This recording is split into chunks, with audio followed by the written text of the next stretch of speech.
Well, Taylor, thank you so much for joining us. As we start, can you maybe talk a little bit about your role in the company? Yeah, absolutely. My name is Taylor Pierce, and I'm the VP of Sales at Praetorian. So maybe can you talk a little bit about your role? What are you responsible for? How big the team is? And just the gist of what the company does, the developer position, and some of the challenges you're addressing. Absolutely. So Praetorian is a 110-person offensive security consulting firm. We've been around for about 10 years, and as the head of sales, I lead a 5-person sales organization, and then work very closely with our practice directors, which are kind of like client executives over the service delivery side of the house, as well as our customer success organization. So we offer a variety of different solutions, but one of them is a product we have called Chariot that does attack surface management and kind of continuous red teaming through that software platform, as well as your more traditional professional services doing penetration testing, red teaming, NIST CSF, purple team engagements, that type of activity. I understand. And the companies you're helping, are they kind of, are you targeting a certain industry, financial services, or is it more, how do you define your ideal client, both, I guess, in terms of industry and maybe company size? Yeah, definitely. Being a 100 engineer, company, we really focus on deeper dive, type engagements as opposed to higher volume kind of compliance driven testing. So as a result, a lot of our clients are technology companies or recently fintech companies that do a large amount of their business through applications and websites, e-commerce sites. We also do a fairly significant amount of work in the medical device industry and autonomous vehicles and embedded systems and the software that runs on them. I see. Well, we talk to a lot of people, and kind of the sentiment usually is, well, cybersecurity is so exciting. It seems every other week there's a new company raising humongous rounds of venture funding, companies going public. It seems like there was so much more awareness on all parts, from the board of directors to investors, and all the way down, on the importance of cybersecurity on the one hand. On the other hand, sometimes we talk to sales teams at cybersecurity companies, and they're saying it is such a difficult task to get CISOs on the phone and to engage with them. So on the one hand, it's very interesting, kind of a lucrative career potentially. On the other hand, it's not without challenges. Kind of from your background, from your vantage point, for people looking to transition or maybe looking to make a career in cybersecurity in general and in sales aspect of it in particular, what would be your top 3 recommendations? Yeah, so there's a huge amount of opportunity in cybersecurity, right? And I think just about every role, I think from looking to build sales teams, but also our clients looking to secure their enterprises, humans with a passion for security and in the technical skills to operate within this domain is I would say the #1 challenge that we face as a people, in securing the world's data. As far as recommendations for people getting into the sales side of it, I think just having a growth mindset and learning about the industry, the technologies, and as far as specifically selling, understanding what security engineers, security architects, SOC analysts, chief information security officers, VPs of security engineering, what they do in their day-to-day, where their challenges are, and what solutions actually add value. And operating with that in the front of your mind is the best thing you can do. You're never going to be smarter or be able to tell someone how to improve their program on a first call over Zoom.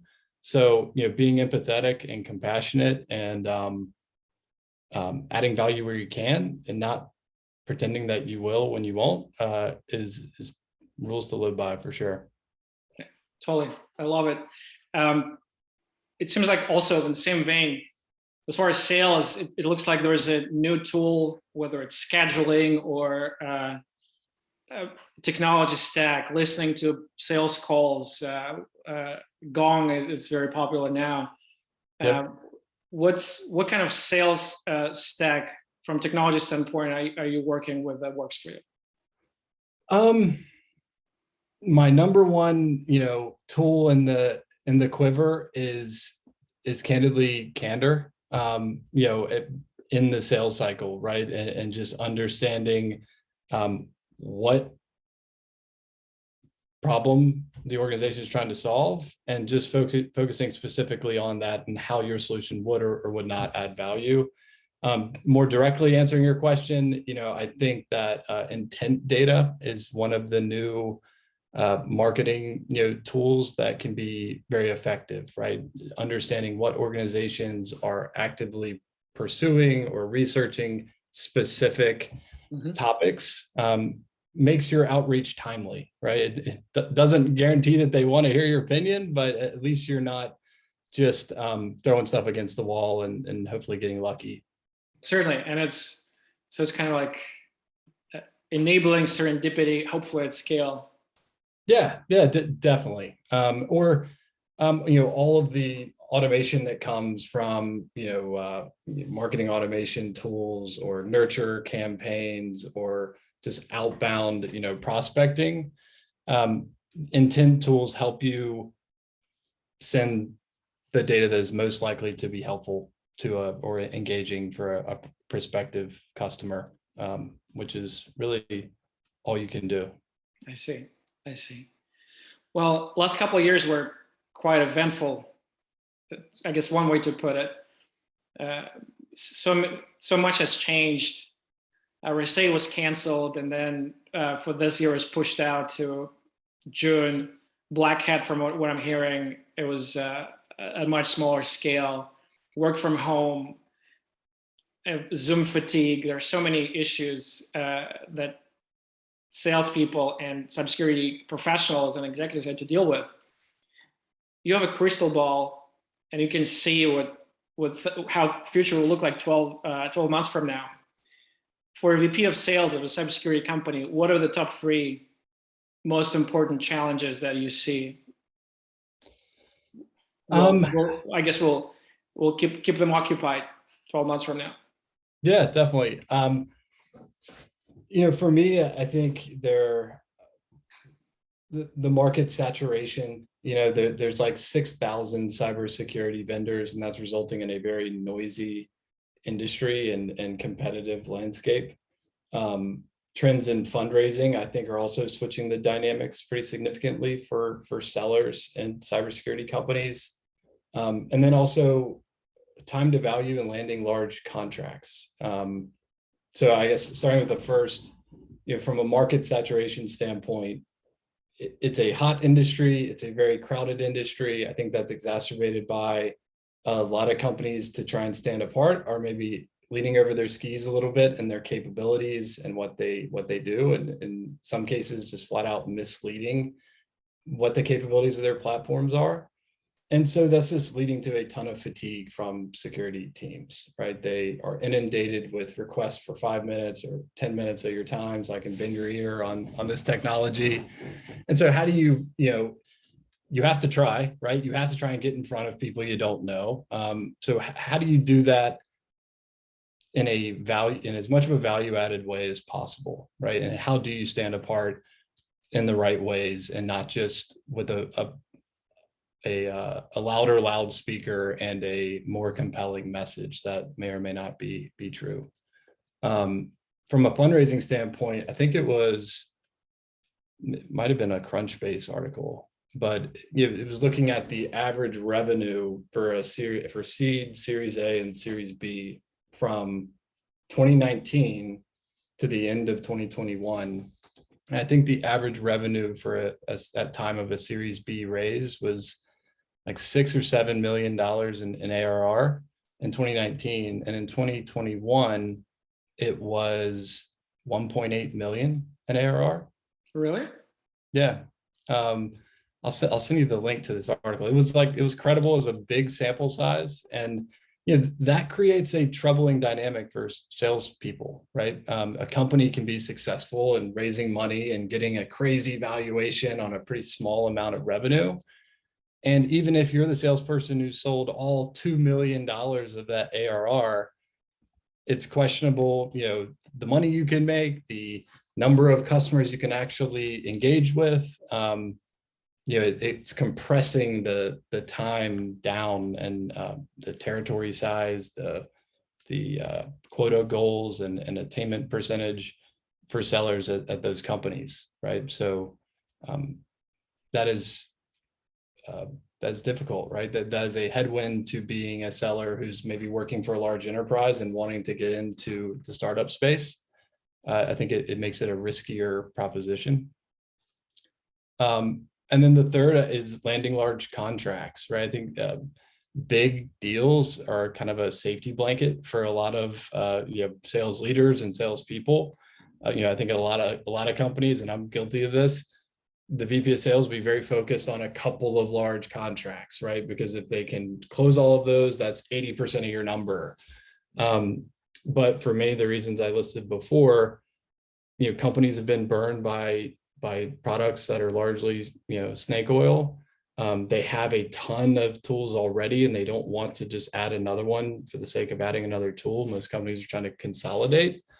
And so generally speaking, organizations want to try before they buy, right? They'll do a small deployment in one group, see the value, and then expand it.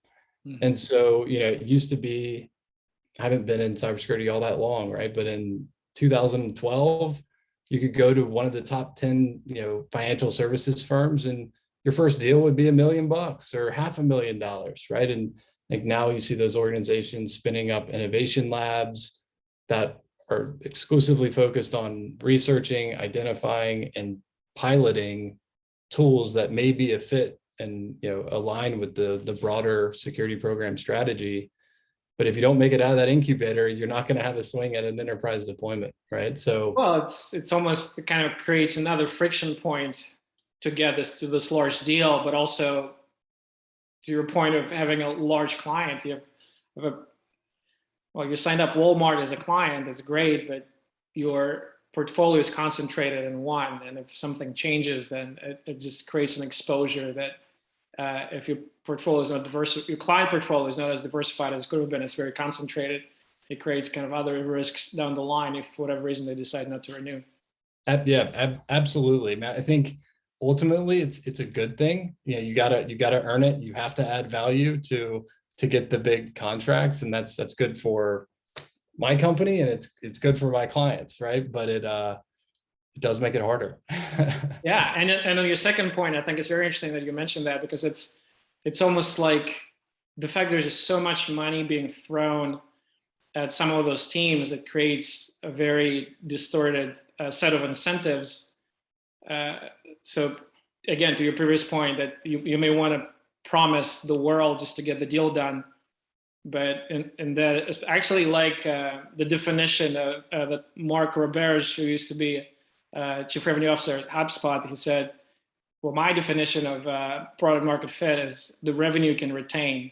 So you can, and I think it's a very, especially for organizations with recurring revenue kind of business model, I think it's a very valid point. Awesome. Thank you for sharing your insights on this. Again, we're talking to kind of a lot of people. Some of them are on sales side, some of them on the marketing side, and depending on kind of an organization, a lot of times there's a little bit of a rivalry, I guess, probably a good way to put it, or maybe it seems, I know sales teams are focused on top line growth, on the pipeline, and marketing sometimes is focusing on comms and kind of brand. How do you think about making sure that the relationship is smooth, so that the marketing is not producing MQLs that never convert? And then how do you look at this kind of flow of information and kind of flow of potential leads, I guess, through the funnel?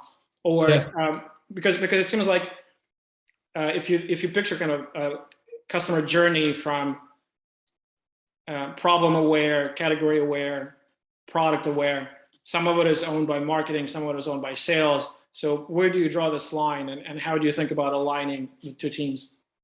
Yeah, definitely. So there is certainly that there can be friction between sales and marketing, right? And just that handoff of, is this a qualified lead, right? It's like the age-old question. And I think it's, many of the challenges that I mentioned for sales are even more of a challenge for marketing, right? They have to gain interest. They have to get a high volume of leads that the sales team can close, and they have to do it in a static way, right? I have the advantage, and my team has the advantage of getting on the phone and asking a couple discovery calls after, seeing how the weather is in Seattle, and then tailoring our message around that, right? We have various use cases that we can pivot to and align with the customer dynamically, whereas marketing just has to kind of go with a message that they think is best and put it out there, right? So very, very difficult. And I think a lot of marketing programs have tried to overcome that by just volume, right? Volume and big claims, which I totally understand, why.